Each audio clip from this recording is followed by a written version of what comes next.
नमस्कार, आपके साथ मैं हूं रवि ठाकुर और आप देख रहे हैं न्यूज स्टेट। और वक्त हो गया है हमारे खास शो आपके मुद्दे का।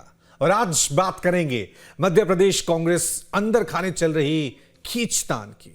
मीनाक्षी नटराजन के नामांकन निरस्त करने को लेकर कांग्रेस की प्रेस कॉन्फ्रेंस का एक और वीडियो सामने आया है, जिसमें दिग्विजय सिंह को जीतू पटवारी कुर्सी से उठाकर दूसरी कुर्सी पे बैठने के लिए कह रहे हैं।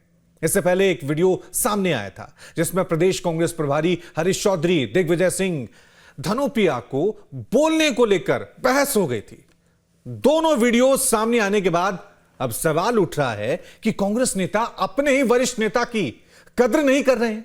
बीजेपी से कांग्रेस में वरिष्ठ नेताओं के अपमान और गुटबाजी का सबूत बता रही है, जबकि कांग्रेस पूरे विवाद को बेवजह तूल देने की बात कह रही है। सवाल यह है कि क्या कांग्रेस में कुर्सी की लड़ाई अब कैमरों के सामने आने लगी है?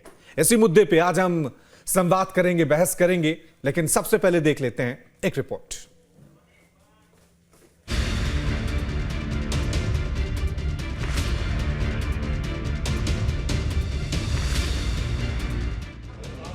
ये दोनों तस्वीरें राज्यसभा चुनाव के बाद भोपाल में आयोजित कांग्रेस की प्रेस कॉन्फ्रेंस की हैं।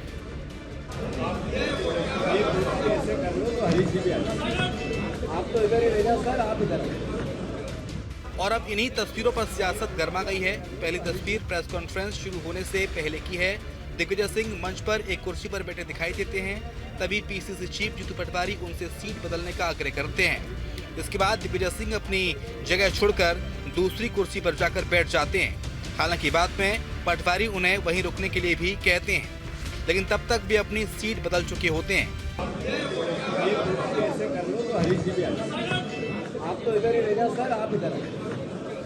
वहीं दूसरी तस्वीर प्रेस कॉन्फ्रेंस के दौरान की है, जब दिग्विजय सिंह कांग्रेस के नेता जेपी धनोपिया को बोलने का इशारा करते हैं, लेकिन प्रदेश कांग्रेस प्रभारी हरीश चौधरी उन्हें रोकते नजर आते हैं। दोनों नेताओं के बीच हुई बातचीत और हाव भाव ने राजनीतिक गलियारों में कई सवाल खड़े कर दिए हैं।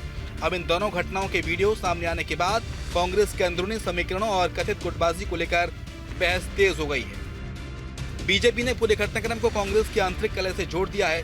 बीजेपी का आरोप है कि कांग्रेस में चुनावी हार से ज्यादा नेताओं के बीच वर्चस्व और कुर्सी की लड़ाई चल रही है। पार्टी का कहना है कि वरिष्ठ नेताओं का सम्मान नहीं किया जा रहा और यही कांग्रेस की कार्यशैली बन चुकी है। राज्यसभा चुनाव के उपरांत कांग्रेस की प्रेस कॉन्फ्रेंस देख के ऐसा लग रहा है कि हार की समीक्षा की प्रेस कॉन्फ्रेंस ना होकर कुर्सी छीनने और कुर्सी से एक दूसरे को हटाने की प्रेस कॉन्फ्रेंस हो। जिस तरह से वरिष्ठ नेताओं को कांग्रेस में अपमानित किया जा रहा है, ना बोलने दिया जा रहा है, ना कुर्सी पे बैठने दिया जा रहा है, यहाँ तक कि ठिकाने लगाने की होड़ मची हुई है। यही कांग्रेस की परंपरा बन गई है। इसीलिए कांग्रेस पार्टी को जनता भी गंभीरता से नहीं लेती है। उधर कांग्रेस इन आरोपों को पूरी तरह खारिज कर रही है। पीसीसी चीफ जीतू पटवारी का कहना है कि दिग्विजय सिंह पार्टी के वरिष्ठतम नेताओं में से हैं और उनके प्रति सम्मान में कोई कमी नहीं है। कांग्रेस का दावा है कि सामान्य व्यवस्थागत घटनाओं को राजनीतिक विवाद बनाकर पेश किया जा रहा है। हालांकि कैमरों में कैद ये तस्वीरें अब मध्य प्रदेश की राजनीति में चर्चा का विषय बन गई हैं और विपक्ष को कांग्रेस पर हमला बोलने का नया मौका भी मिल गया है। Team news state. और आज के हमारे सवाल हैं। पहला सवाल आपकी टीवी स्क्रीन पर, कांग्रेस प्रेस कॉन्फ्रेंस की तस्वीरें क्या करती हैं इशारा? कैमरों के सामने दिग्विजय को कुर्सी से किसने उठाया? दिग्विजय को बोलने पर रोका। यह टोका टोकी आखिरकार क्यों हो रही है? कांग्रेस में फैसले कौन ले रहा है और किसकी चल रही है? क्या मध्य प्रदेश कांग्रेस में ऑल इज वेल नहीं है? चर्चा की शुरुआत करते हैं। एक बड़ा पैनल इस चर्चा के लिए हमारे साथ बना हुआ है। सबसे पहले सभी का परिचय आपसे करा देते हैं। इस चर्चा में हमारे साथ डॉक्टर अशोक त्रिपाठी जी, राजनीतिक विश्लेषक हैं। अशोक जी, बहुत बहुत स्वागत है आपका। बीजेपी की तरफ से इस चर्चा में हमारे साथ स्वती गौर जी बनी हुई हैं। स्वती जी, आपका भी बहुत बहुत स्वागत है। और कांग्रेस को इस चर्चा में रिप्रेजेंट करेंगे प्रदीप मोनू। प्रदीप जी, शुरुआत चर्चा की मैं आपसे ही कर लेता हूं कि जब से राज्यसभा चुनावों के नतीजे सामने आए हैं, एक सीट थी कांग्रेस की, आंकड़े आपके पक्ष में थे, हालात आपके पक्ष में थे, लेकिन वो सीट बीजेपी आपके हाथों से छीन लेती है। उसके बाद सवाल उठा कि क्या महज एक मामूली लापरवाही है फॉर्म भरने की। लेकिन उसके बाद जो तस्वीरें और जो वीडियो प्रेस कॉन्फ्रेंस के सामने आए, तू मैं देखने को मिली, दिग्विजय सिंह को उठाया गया एक कुर्सी से दूसरी कुर्सी, यह साफ इशारा कर रही है, साफ संकेत दे रही है कि कांग्रेस में घमासान मचा हुआ है। और उसी घमासान, उसी विवाद, उसी रार, उसी दरार की वजह से यह सीट आपने हारी है।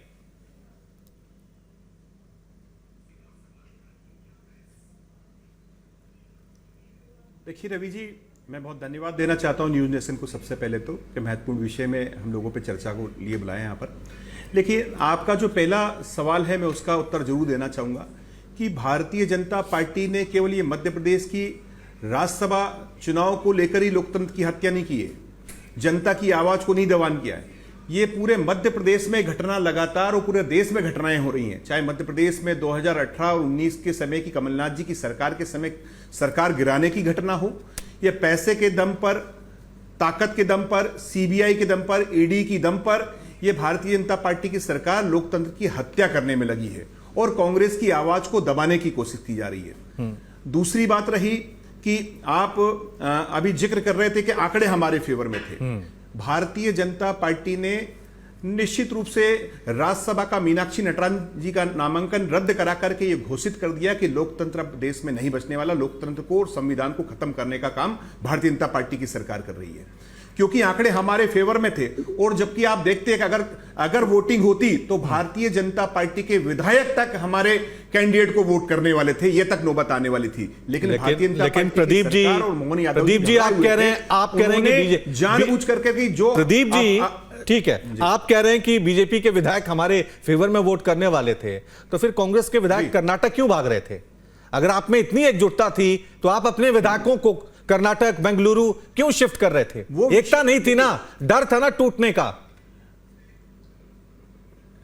देखिए रवि जी, भारतीय जनता पार्टी की सरकार जब हमारे विधायकों को खरीदने की नौबत कर सकती है तो भारतीय जनता पार्टी की सरकार हमारे विधायकों का अपहरण करने की भी कोशिश कर रही थी, हमारे विधायकों को झूठे प्रकरण फंसाने की भी कोशिश कर रही थी। तो भारतीय जनता पार्टी और भारतीय जनता पार्टी की सरकार लगातार कांग्रेस के विधायकों पर दुनिया भर के साम दाम दंड भेद करने की कोशिश कर रही थी। तो निश्चित रूप से कोई पार्टी सजग है और अपनी सजगता दिखा रही है कि वो हमारे विधायकों को सुरक्षित करे, हमारे विधायकों पर किसी प्रकार की कोई आपत्ति ना है, हमारे विधायकों पर घेराबंदी ना हो। निश्चित रूप से कोई भी पार्टी करती है, कोई सी भी राजनीतिक दल हो, चाहे भारतीय जनता पार्टी, वही पार्टी करती है, वही पार्टी करती है जिसको अपने विधायकों के टूटने का डर हो। लेकिन इन सब के बीच एक जो तस्वीर आई, मैं उससे सवाल फिर कर लूं आपको कि क्या वाकई में अब कांग्रेस एक नई कांग्रेस होगी जहां सीनियर नेताओं का सम्मान नहीं, दिग्विजय सिंह को जिस तरह से देखा, जीतू पटवारी, यहां मत बैठिए, वहां बैठिए, यहां हरीश चौधरी जी बैठेंगे, तो ये घमासान चल रहा है क्या पुराने नेताओं नए नेताओं के बीच?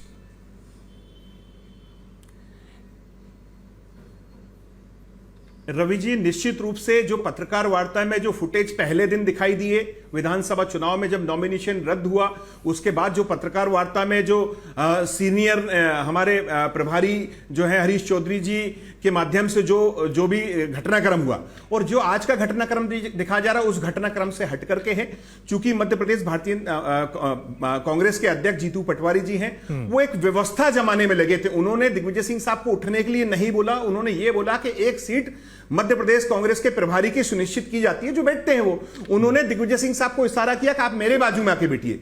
जीतू पटवारी जी दिग्विजय सिंह जी को पिता तुल्य मानते हैं और जीतू पटवारी जी के ऊपर दिग्विजय सिंह जी का इतना ही सम्मान है, तो दिग्विजय सिंह ने बोलने से मना क्यों कर दिया? जब वो माइक पकड़ाते रहे, लेकिन वो माइक पकड़े नहीं, इतने नाराज हो गए थे इस सीट के उठाने के विवाद से। देखिए, निश्चित रूप से रवि जी, मैं बड़ी जिम्मेदारी के साथ ये बताना चाहता हूं कि उस पत्रकार वार्ता में मैं भी समक्ष में बैठा हुआ था जब यह घटनाक्रम हुआ। निश्चित रूप से उस घटना में हरीश चौधरी जो है मध्य प्रदेश के प्रभारी, उन्होंने बिल्कुल दिग्विजय सिंह जी का अपमान किया है और इस चीज को कांग्रेस का कार्यकर्ता बिल्कुल बर्दाश्त करने वाला नहीं है। वो चाहे मध्य प्रदेश कांग्रेस के अध्यक्ष की अपमान की बात हो, चाहे कमलनाथ जी के अपमान की बात हो, चाहे अरुण यादव जी की बात हो, चाहे राहुल सिंह अजय भैया की हो। दिग्विजय सिंह जी हमारा स्वाभिमान है, दिग्विजय सिंह जी हमारा गर्व है, दिग्विजय सिंह जी हमारा सम्मान है कांग्रेस के कार्यकर्ताओं का। इस पूरे मामले में मैं आपके कैमरे के सामने न्यूज नेशन के माध्यम से जनता तक भी और कांग्रेस के वरिष्ठ नेताओं तक ये बताना चाहता हूं कि कांग्रेस पार्टी का सच्चा कोई कार्यकर्ता और सच्चा कोई नेता मध्य प्रदेश में है तो उसका नाम है दिग्विजय सिंह जी, जो 24 घंटे कार्यकर्ताओं की लड़ाई लड़ते हैं, 24 घंटा जनता जनार्दन की लड़ाई लड़ते हैं। ऐसे में हरीश चौधरी जी से हम तमाम कांग्रेस के कार्यकर्ता क्योंकि प्रदीप जी अब आपने खुलेआम कह ही दिया है कि उस दिन अपमान हुआ था और आप भी मानने लगे हैं, तो आपको लग रहा है क्या ये दिल्ली से फैसले ले रहे हैं, वरिष्ठ नेताओं की नहीं सुनी जा रही?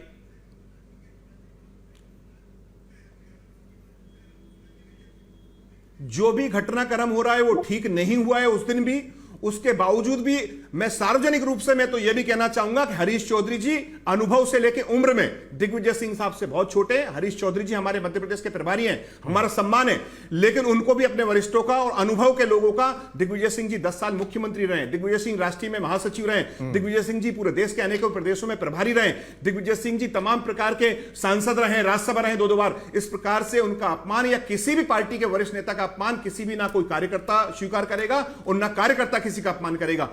हरीश चौधरी जी हमारे प्रभारी हैं, मैं तो हरीश चौधरी जी से निवेदन करूंगा कि हरीश चौधरी जी आप बड़ा दिल लेकर आइए और सार्वजनिक रूप से माननीय दिग्विजय सिंह जी से माफी मांगिए। हम कांग्रेस के कार्यकर्ता हैं और कांग्रेस की सरकार बनाने के लिए हम आपके साथ भी हैं, दिग्विजय सिंह जी के साथ भी हैं। लगभग तस्वीर जो है आपने तस्वीर लगभग पूरी तरह से साफ कर दी है कि आखिरकार ये कांग्रेस के अंदर कैसे घमासान मचा हुआ है। हमारे साथ स्वाति जी बनी हुई है। स्वाति जी, आपको तो खुश हो रहे होंगे, जो सीट आपकी नहीं थी, कांग्रेस में फूट है, उसकी वजह से आपको वो सीट मिल गई, आपने फायदा उठा लिया उसका। देखिए, कांग्रेस की जो लापरवाही है और जो अंदरूनी कलह है उसको लेकर कांग्रेस स्वयं जिम्मेदार है। अगर एक फॉर्म नामांकन का वो ठीक से भर नहीं पा रहे हैं और भाजपा पे दोषारोपण कर रहे हैं तो ये बहुत दुखद है। आप संविधान का पालन नहीं कर रहे, लोकतांत्रिक व्यवस्थाओं का पालन नहीं कर रहे, निर्वाचन आयोग की बात को ये नहीं मान रहे हैं और ऊपर से आपराधिक प्रकरण को छुपाया जाना, मुझे लगता है कि ये बहुत बड़ी गलती थी। कांग्रेस इतनी बड़ी पार्टी अपने आपको बताती है तो विधिक राय क्यों नहीं ली गई? क्या पूरी कांग्रेस मिलकर एक फॉर्म ढंग से नहीं भर पा रही थी या किसी की साजिश थी? तो बहुत सारे पहलू से हम इस बात को देख सकते हैं। और मीनाक्षी नटराजन जी द्वारा अगर इतनी बड़ी बात को जो छुपाया गया तेलंगाना में, आप सोचिए उन्हीं का पार्टी का कार्यकर्ता उन्हीं की पार्टी के कार्यकर्ता को ब्लैकमेल कर रहा है, शोषण कर रहा है, उत्पीड़न कर रहा है और तेलंगाना के प्रभारी होने के नाते वो चुप हैं। और उनका जो केस हैदराबाद कोर्ट में चल रहा था वहां पर भी उनके द्वारा समन के बाद जवाब दिया गया। जब उनको जानकारी थी, जब वो खुद जवाब दे रही हैं, उसके बाद भी वो उस बात को नामांकन फॉर्म से छुपा रही हैं। लेकिन कांग्रेस में ठीक है, नामांकन वाली एक गलती हो सकती है कि उन्होंने की, लेकिन अभी जो कांग्रेस में फूट है, कहा जा रहा है कि बीजेपी का ही डर था। ज्योतिरादित्य सिंधिया के साथ 20 से ज्यादा विधायक आप ले उड़े थे उनके, अभी उनको डर था। ये तोड़फोड़ की राजनीति पश्चिम बंगाल में जब भी देखने को मिल रही है, क्या वैसा ही हाल आप मध्य प्रदेश कांग्रेस का करने जा रहे हैं क्या एमपी में? देखिए, मुझे बड़ा आश्चर्य होता है कि जब ये बोलते हैं कि हमारे विधायकों को ये खरीद लेते, तो क्या ये मानते हैं कि इनके विधायक बिकाऊ हैं? क्या ये इस प्रकार के इल्जाम अपने विधायकों पे लगा रहे हैं? मुझे बड़ी कीमत ही आपने ऐसी लगाई होगी स्वाति जी, कीमत ऐसी लगाई होगी कि कोई रुकता ही नहीं है। देखिए, अगर कोई ऐसे बिकाऊ इनके विधायक ही अपने आप जो घोषित कर रहे हैं तो इनको ऐसे विधायक बनाने ही नहीं चाहिए। पहली बात तो ये झूठे इल्जाम लगाने का तो कोई लिमिट ही नहीं है। आप इनकी अंदरूनी कलह देखिए, लगातार गुट बन चुके हैं। इनको देश से कोई मतलब नहीं है। यहाँ पर लड़ाई है व्यक्तिगत। अब ये व्यक्तिगत रूप से राजनीति में आए हैं। भाजपा की विचारधारा पे पार्टी आगे चल रही है, यहाँ परिवारवाद चल रहा है। ठीक है, वाकई में आज की जो मौजूदा परिस्थिति है, वाकई में वहां विचार बचा है या तोड़फोड़ की राजनीति, किस तरह की राजनीति है तो पब्लिक जानती है। डॉक्टर अशोक जी हमारे साथ बने हुए हैं। अशोक जी, अभी जो मध्य प्रदेश कांग्रेस में घमासान मचा हुआ है और सीधी तस्वीर हमने सवाल उठाया और प्रदीप जी ने बता दिया कि भाई हरीश चौधरी किस तरह से दिग्विजय सिंह जैसे वरिष्ठ नेताओं का अपमान कर रहे हैं, सरेआम प्रेस कॉन्फ्रेंस में कर रहे हैं। क्या हम वहीं बैठे थे और ये सहा नहीं जाएगा। यही वजह है कांग्रेस ने एक सीट गंवा दी, कांग्रेस बैकफुट पे है एमपी में।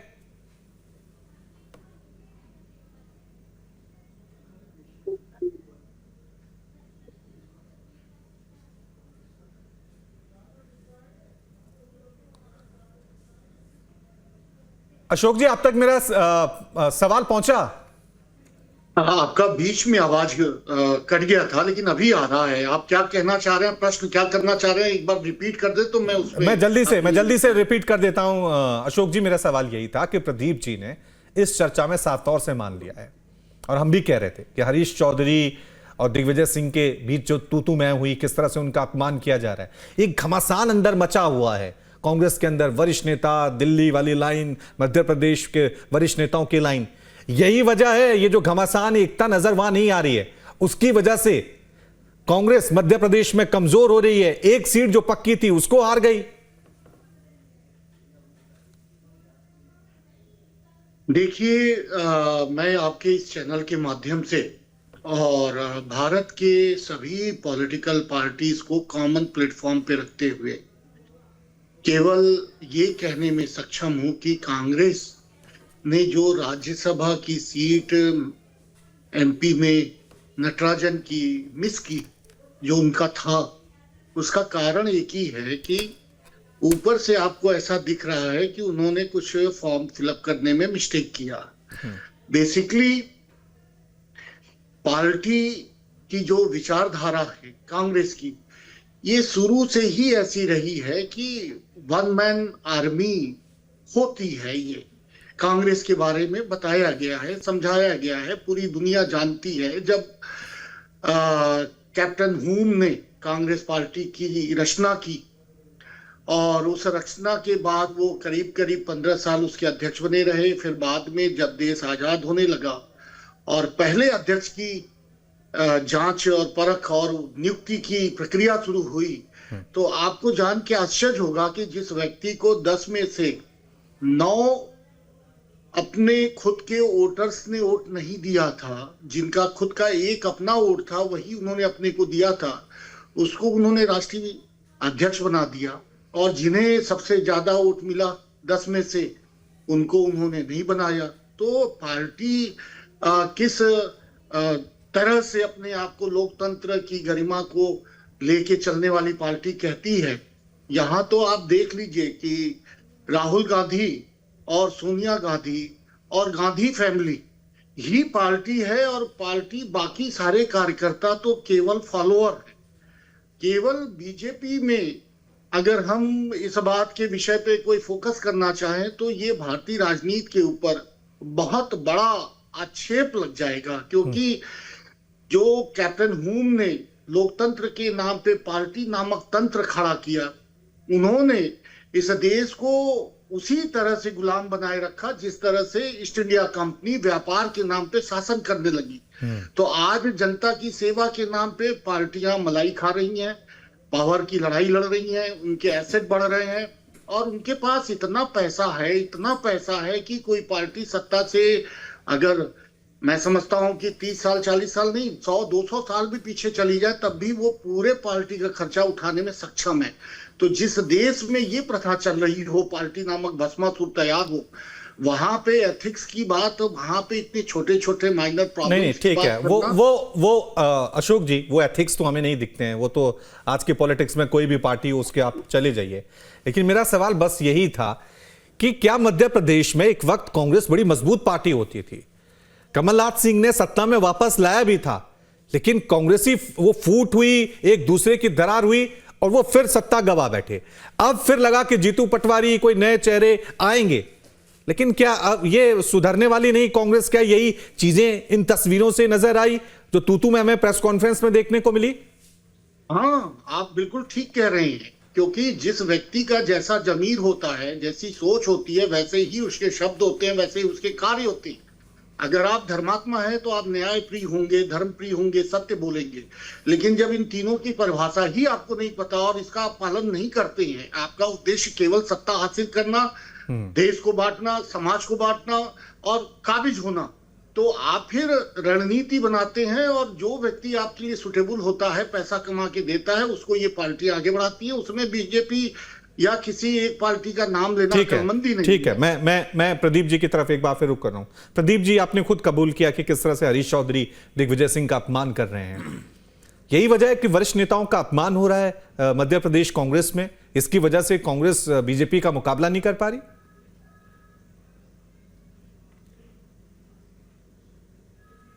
देखिए रवि जी, निश्चित रूप से जो घटनाक्रम हुआ बहुत ही निंदनीय है। उस दिन वो घटनाक्रम नहीं होना था।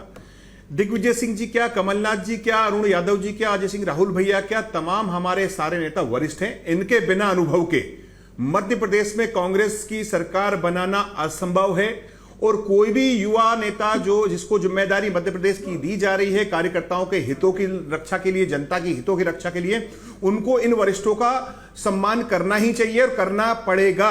क्योंकि हम तमाम कांग्रेस के पार्टी के कार्यकर्ता जो दिग्विजय सिंह जी हमारी सम्मान की लड़ाई लड़ते हैं, हमारी रक्षा करते हैं कांग्रेस के कार्यकर्ताओं की, तो दिग्विजय सिंह जी अपने आप में एक सरल अनुशासन में रहने वाले व्यक्ति हैं जो पार्टी के हर कार्यकर्ता की ठीक है। लेकिन प्रदीप जी ठीक है, ये मान लिया, ठीक है प्रदीप जी ये मान लिया, क्योंकि हो सकता है आप दिग्विजय सिंह के काफी करीबी हो इसलिए आप उनकी साइड ले रहे हो, लेकिन हो सकता है दिल्ली की सोच हो या फिर मध्य प्रदेश में, क्योंकि कमलनाथ को पूरा मौका दिया गया, दिग्विजय सिंह को पूरा मौका दिया गया, अब नए चेहरों को मौका दे रहे हैं।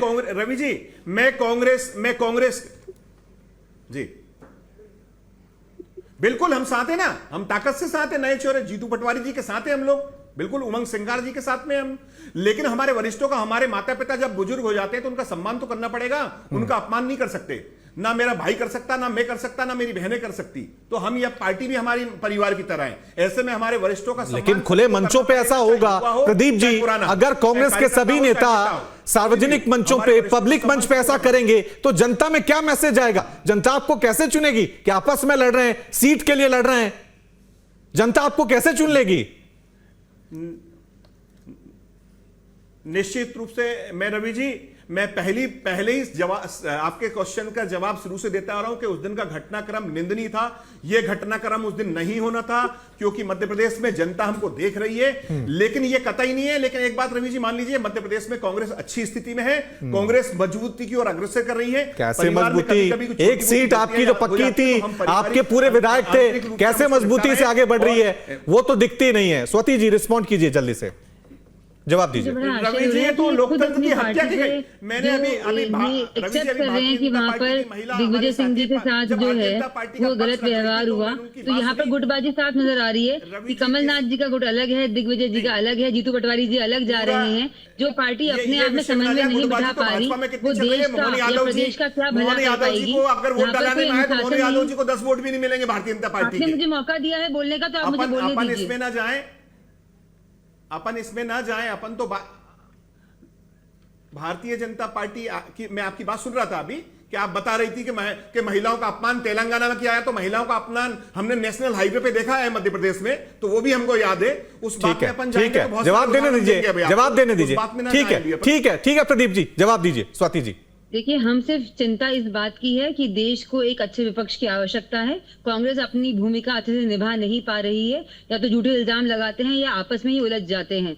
और कहीं ना कहीं इन सब जो श्रृंखलाबद्ध तरीके से हम देखते हैं कि अंतरकला है, लड़ाइयाँ हो रही है, तो इनका कोई मुद्दा नहीं, कोई विचारधारा नहीं, कोई देश के प्रति इनकी सोच नहीं, देश की इनको चिंता नहीं, जनता की इनको परवाह नहीं। ये आपस में सीट के लिए लड़ाई लड़ते हैं। परिवारवाद यहाँ पर चल रहा है, विचारधारा स्पष्ट नहीं है। तो मैं बस इतना बोलना चाहूंगी कि भारतीय जनता पार्टी अगर विकास के कार्य कर रही है, लगातार कर रही है, पर इनके झूठे इल्जाम लगातार ध्वस्त भी होते जा रहे हैं। और हम भी चाहते हैं, मैं खुद ये विश्वास करती हूँ इस बात में कि एक अच्छा विपक्ष अगर होता है तो लोकतांत्रिक व्यवस्थाएं अच्छे से बनी रहती है। हाँ, लेकिन विपक्ष को तो आप ही तोड़ रही है ना। पश्चिम बंगाल में विपक्ष आपने खत्म कर दिया, यहाँ कमलनाथ की अच्छी सरकार बनी थी, उसको आपने तोड़ दिया। जनार्दन, आप ऐसी बात करिए, जनता के आदेश से हो रहा है, जनता जनार्दन की वोटिंग पावर से हो रहा है। हम किसी को नहीं तोड़ मरोड़ रहे, जनता का आशीर्वाद है और जनता सब समझती है, वो विकास देख रही है। 70 सालों का जो खेल था और 14 सालों का जो फर्क है, 12 सालों में माननीय प्रधानमंत्री जी के नेतृत्व में जो विकास कार्य हुए हैं, अडानी ग्रुप का हो रहा है, देश का हर नागरिक अगर अपन जाए तो जनता का कोई हित नहीं हो रहा। जनता तो चारों तरफ महंगाई से पिट रही है,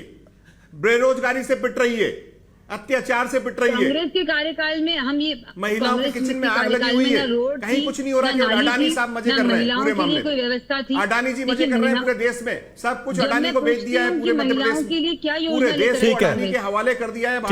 ठीक है, मैं अशोक जी की तरफ, मैं जल्दी से अशोक जी की तरफ एक बार फिर चाहता हूँ। अशोक जी, अभी जो मध्य प्रदेश की कांग्रेस की जो हालत है उसे देखकर आप क्या समझते हैं कि नए चेहरों को मौका देना चाहिए, या फिर क्योंकि जिस तरह से दिग्विजय सिंह रूठे रूठे नजर आ रहे हैं, कमलनाथ कहां हैं किसी को पता भी नहीं है, ज्योतिरादित्य सिंधिया तो अब दूसरे खेमे में शामिल होंगे, कांग्रेस को ऐसा क्या करना चाहिए कि दोबारा से एक मजबूत विपक्ष, मजबूत विरोधी वो बनकर नजर आए? आपने बिल्कुल बहुत बेहतरीन प्रश्न किया। एक्चुअली जो पॉलिटिकल पार्टीज हैं जिनको पक्ष में या विपक्ष में दो रूपों में आप देखते हैं, तो उन्हें अपने अपने हिस्से की जिम्मेदारी का एहसास होना चाहिए और उससे बेस्ट प्रदर्शन करना चाहिए ताकि जनता के हित में निर्णय लिए जा सके। सरकार अगर कहीं पे कोई बॉर्डर, कोई ऐसी लाइन, कोई ऐसा गलती करती है एडमिनिस्ट्रेटिव, तो उसको विपक्ष हाईलाइट करे, तभी तो लोकतंत्र की स्थापना हो पाएगी।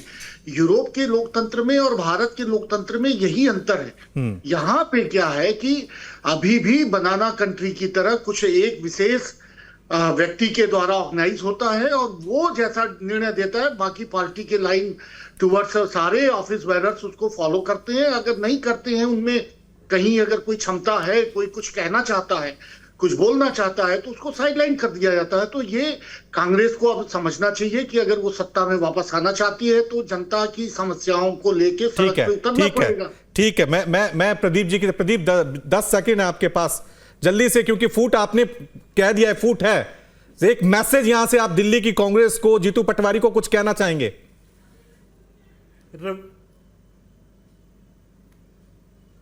देखिए, सारे वरिष्ठों का सम्मान करना पड़ेगा, छोटे से कार्यकर्ता को भी और बड़े से बड़े नेता को भी। हम युवाओं के साथ हैं, जीतू पटवारी के साथ, राहुल गांधी जी के निर्देश पे हम साथ हैं। राहुल गांधी जी हमारा नेतृत्व कर रहे हैं पूरे देश में, और कांग्रेस मध्य प्रदेश में आने वाले भविष्य में 2028 में 1000% सरकार बनाएगी। बहुत बहुत शुक्रिया आप सभी का, बहुत बहुत शुक्रिया इस चर्चा में शामिल होने के लिए। देखना यह है कि कांग्रेस की जो टूट, बिखराव, दरार अभी पूरे आपने इस डिबेट में ही सामने आ गई है। इस तरह की कांग्रेस इस बीजेपी से क्या लड़ पाएगी, ये देखने वाली बात होगी। बहुत बहुत शुक्रिया सभी का चर्चा में शामिल होने के लिए। एक छोटा सा ब्रेक ले रहे हैं, आप देखते रहिए न्यूज़ स्टेट।